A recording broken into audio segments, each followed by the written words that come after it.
If you have an interest in horses and love learning more about horses, the horse industry, teaching, or even managing your own horse business, then you're in the right place.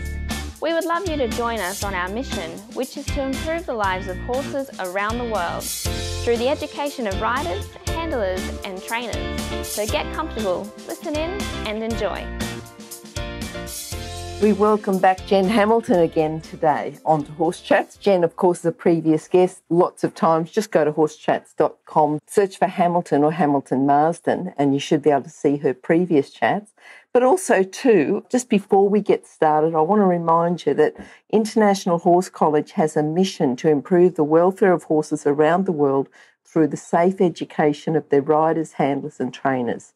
International Horse College has been very thorough in the selection of courses for the wide variety of people who are already working or preparing to work within the horse industry. For more information about these government-accredited courses, go to internationalhorsecollege.com. Now, Jen, we're going to talk today about riding for the fastest time. Is that right? Well, we're going to talk about jump-offs. Okay. I'm not sure fastest time is the way I'd like to define it. All right. Well, we'll change that title then to jump-offs. But before we do that, we talked a bit last time about rushing before a jump, running away from the jump, and we wanted to find the difference between a jump-off but then a horse is rushing before and running away. We talked about those challenges last time. But I suppose the big thing is, why go faster? You've said jump-offs, but can you just briefly tell us about a jump-off and when we would go faster within a competition? To back up just a little bit, you mentioned horses rushing. Yes. Horses are rushing when it is a sudden increase of speed. Sudden. Okay? In a jump-off, we talk about the fastest one around the course, wherein actually it is the person who negotiates the course the fastest, but it doesn't necessarily mean the horse was running the fastest. That is the big difference. And I think that's when people get in trouble. We'll go back. The jump-off is actually an extra round for a class, and it is used when there is an equality of faults in the first round, and then the riders go back in to ride usually a shortened course, and it is against the clock. But time is only the deciding factor if there is an equality of faults. So if you run around the course the fastest and knock all the jumps down, well, you didn't win. Yep. You've got to leave the sticks up, or as many as you can, and then time is the deciding factor. So if we're going to our first competition and there's a couple of people with fastest rounds, do we say, right, we're going to go all out and get the fastest time from the start to the finish, or do we need to get something established first? I mean, at what level do we start to bring in riding for jump-offs? I mean, we'll probably ride for the jump-off, but not necessarily riding to win. Tell us a little bit about what needs to be established with the horse and the rider training before we start talking about, and this is for people listening, that might have just started jumping. Do they start jumping? What needs to be established first? Yeah, just tell us a little bit within that, at what level. Well, it all goes back, as always, to flat work and riding with balance, rhythm, and straightness. The first course, you walk the course and you build your strategy based on your horse. You're also walking the jump off at the same time. And again, you're building a strategy based on your horse. And it's based on the rider and horse's strengths. Now, as I said, the clock decides the winner if there is an equality of faults. Now, how do you get the fastest time? You take the shortest route, is what you do, on a forward canter. Now, if you start going too fast, You can't make turns. You won't be taking the shortest route. What you need to do in your homework, your training at home, is teach the horses to go forward and come back. The stride control, always longitudinal control, that you can go forward and you can come back. We have to get straightness. If you have horses that bulge and things, they just don't turn as well, and you'll take wider turns. So you're always working on longitudinal connection, back to front, and lateral connection, side to side.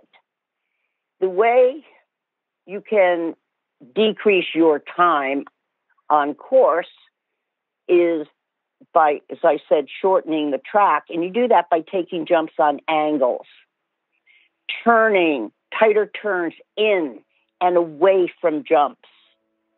And in the beginning course, probably you're taking wider turns. It's as if you're shortening the area you're riding in, like the short sides close in. You're not using the whole ring in the jump off.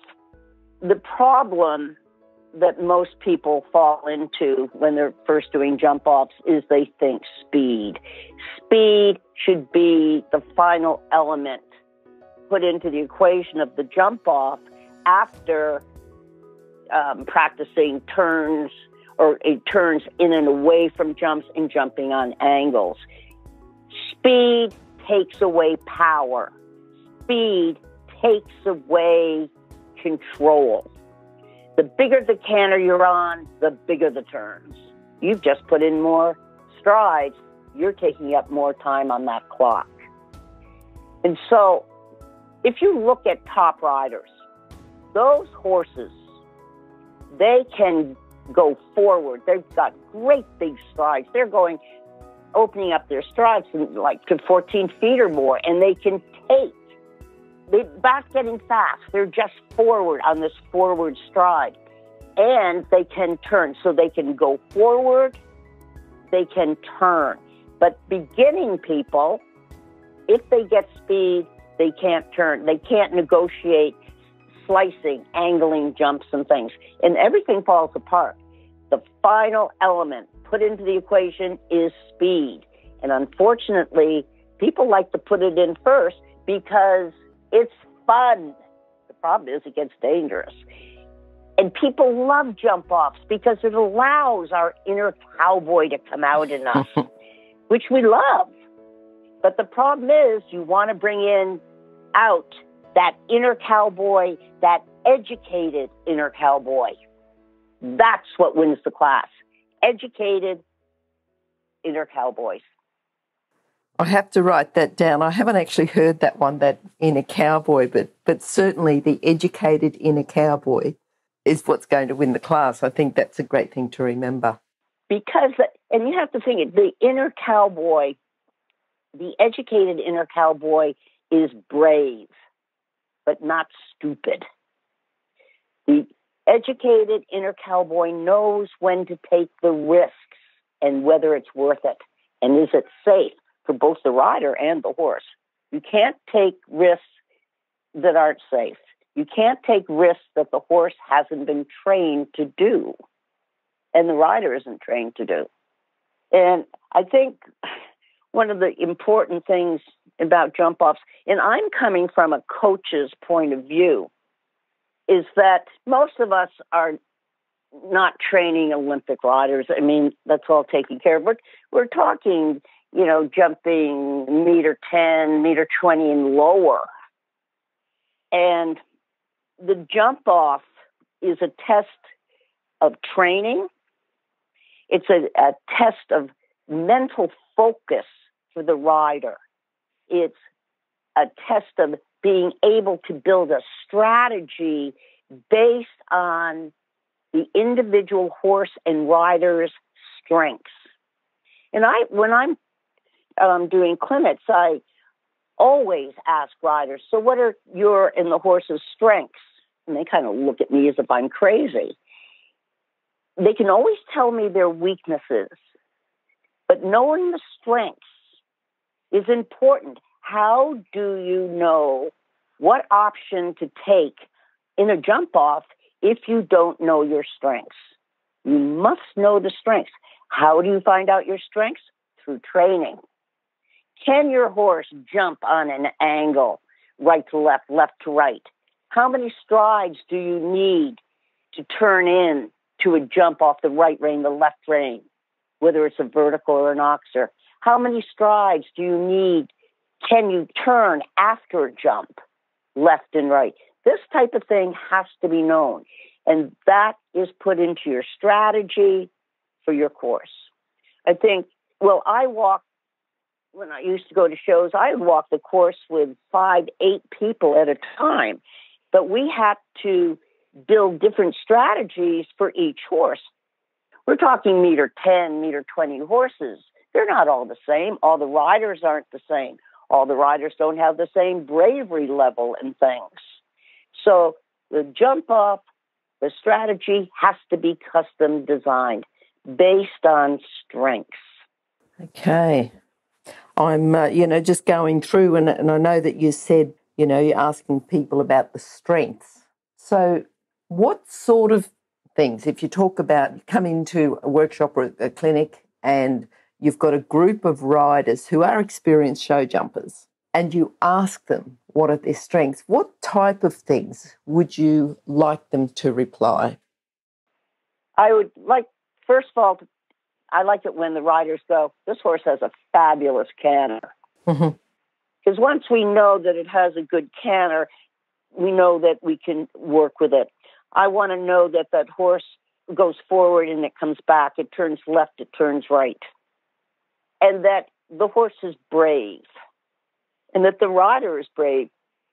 That they have a bonding thing. That the horse trusts the rider and the rider trusts the horse. And this trust basically comes from the rider riding with conviction, that they don't change their minds. Horses will forgive riders that make big mistakes if it's done with conviction. Horses hate riders who bail out on them and they start riding gray zones. And if you're in a jump off and you're coming at an angle on a jump and you're wishy-washy, the horse is going, I don't think so. But if the rider, just keeps them channeled between their leg and their hand, holding them side to side, and they have conviction, the horse will jump it, will leave the ground, at least. Might not clear it, but it definitely will leave the ground.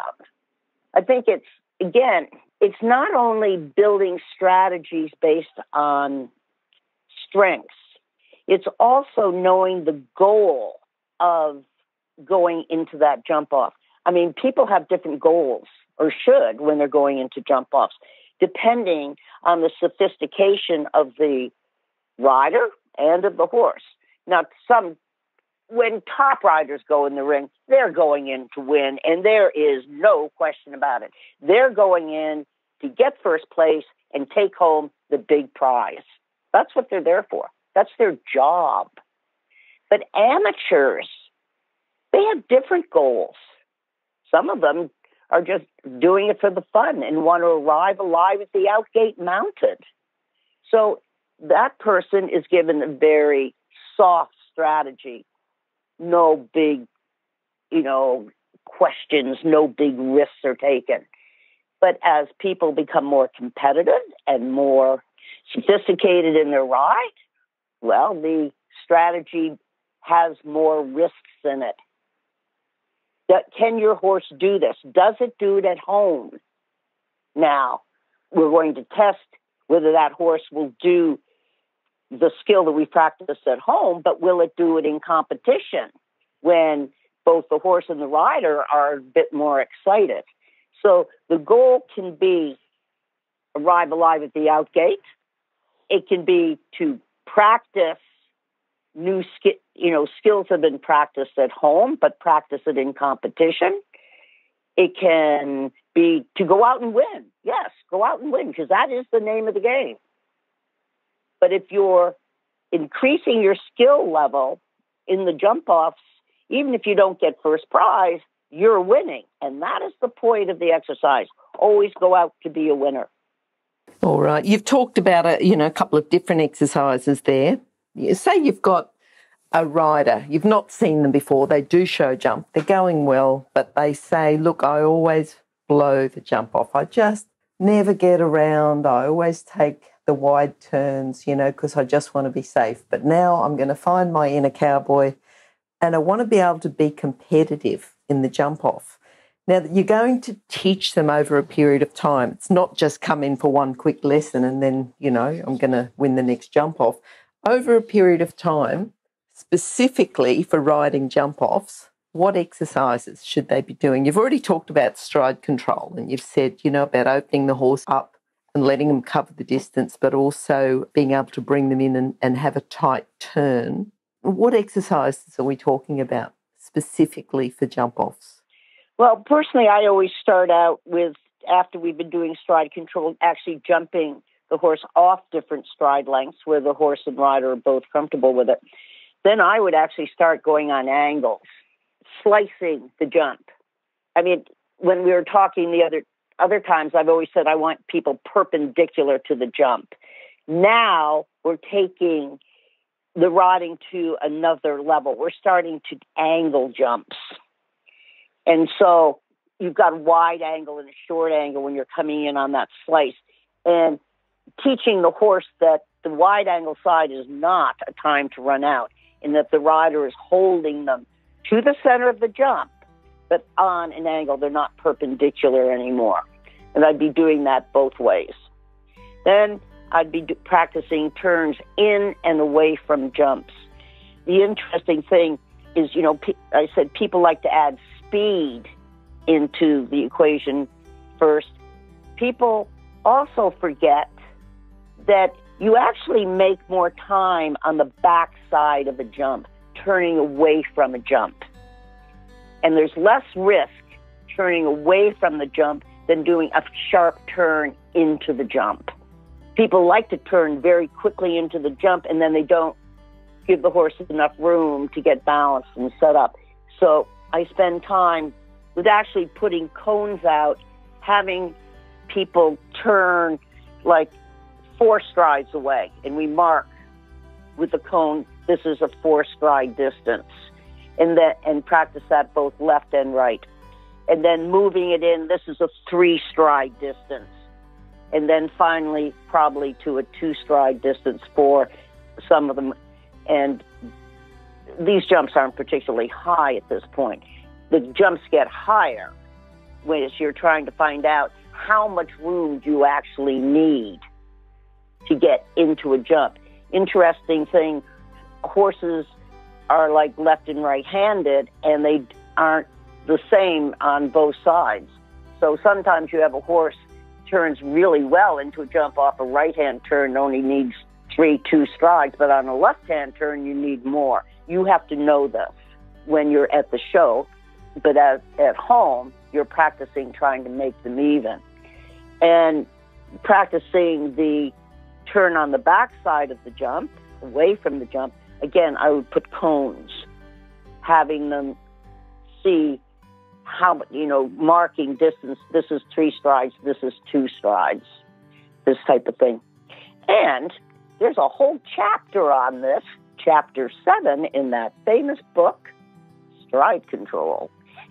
And I, if you haven't already bought the book, I certainly recommend that you go and buy the book. You can go to horsechats.com and go to the bottom of one of Jen's chats, or else you can go to, where else, Jen? They can contact you direct, can't they? Through Facebook, Jen Marsden Sure. Hamilton? Yes. Perfect. Okay, so once we've practiced slicing and turns in and away, then we add the speed to it. How much canter can you have and still turn? As I said earlier, bigger the canter, bigger the turn. And if we can actually expand on that and say the shorter the canter, the shorter the turn. So sometimes full-out gallop at a jump causes you more trouble. You can't turn. All right. So we've really got to think about that, having a big canter, but also being able to create that tight turn, and particularly after the jump. Well, an example I use, I had a girl that rode with me. She had a nice horse. She was a nice rider, but she wasn't the bravest girl riding. And you know what? She won so many classes against the clock, against good riders, because the others would try and be hot shots and do fast turns or gallop and things, and they would get themselves in trouble. Where my girl, she would cut corners, at the ends of the ring, but she never got fancy, but she always went clean, and that won a lot of classes. All right. Well, I think, we've talked quite a bit about the individual riders, having the individual plan. That certainly sounds like, you had the correct plan for that girl.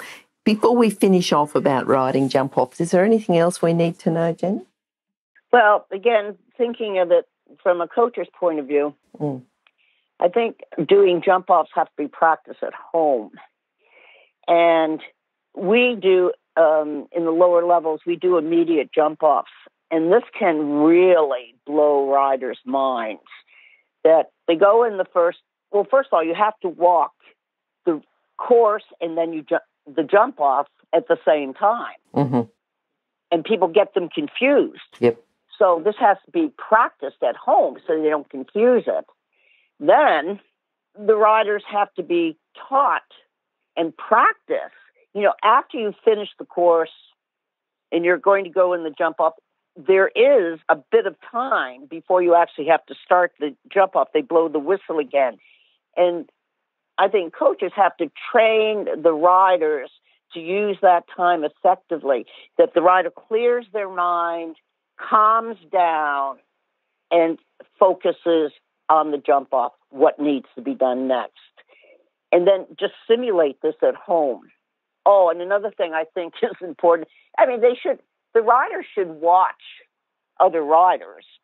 But what often happens is, let's say Nancy is watching riders and she sees Susie go in the ring, and Susie does a really tight turn into a jump, and Nancy goes, oh, I should try that.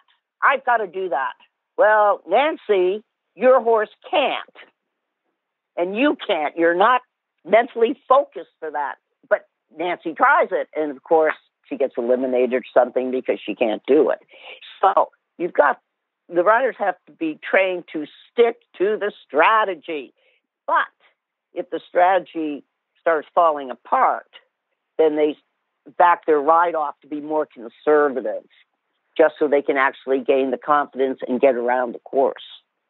Okay, I think that the importance of having a coach who's knowledgeable and can help riders, just absolutely invaluable, not just for jump-offs, but for, all types of riding, all types of everything. And again, a little bit, don't try and do something in the ring that you haven't done at home. Yes. And you haven't done successfully. That often happens too. Oh, we better try this. Not a good plan. Yes, your training's done at home. Yep. All right. Yeah. Well, remember, just if you haven't got that book, Stride Control, you can have a look at the horsechats.com website or contact Jen through Facebook, Jen Marsden Hamilton, to get that book, Stride Control. And we've talked about riding jump-offs today.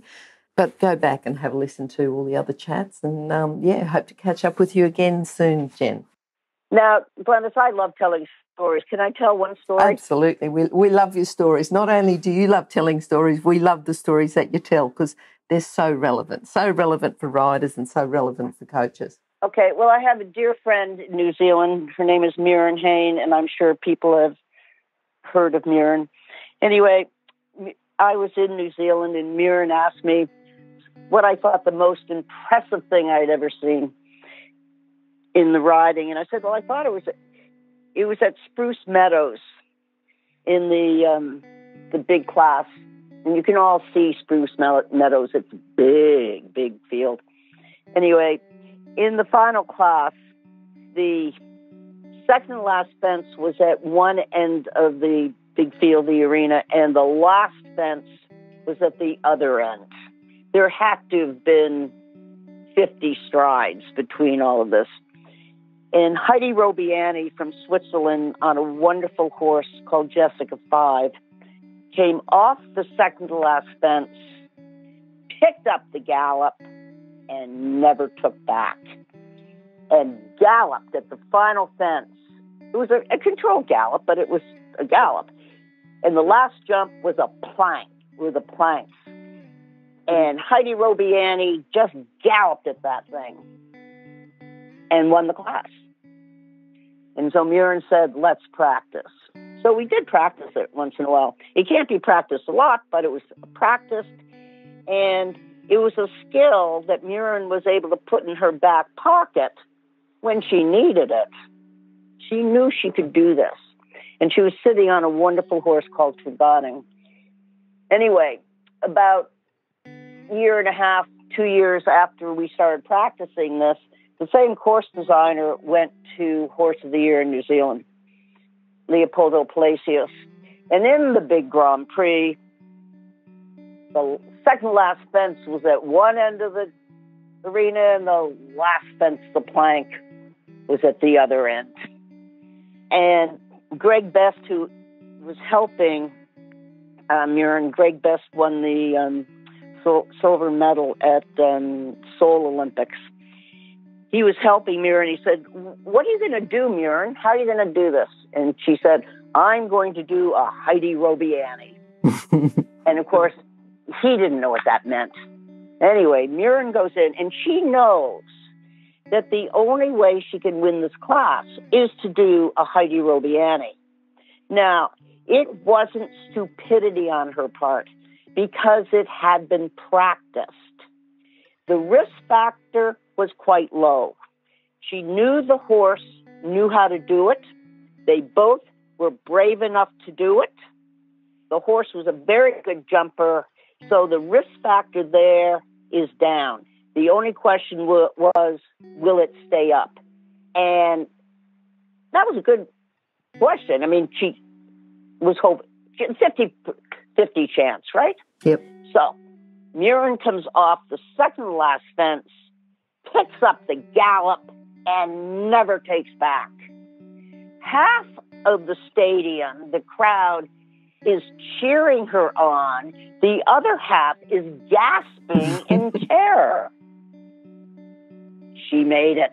Wow. She won. Wow. Wow. And it was done because she had that skill in her back pocket. Yes. Yes.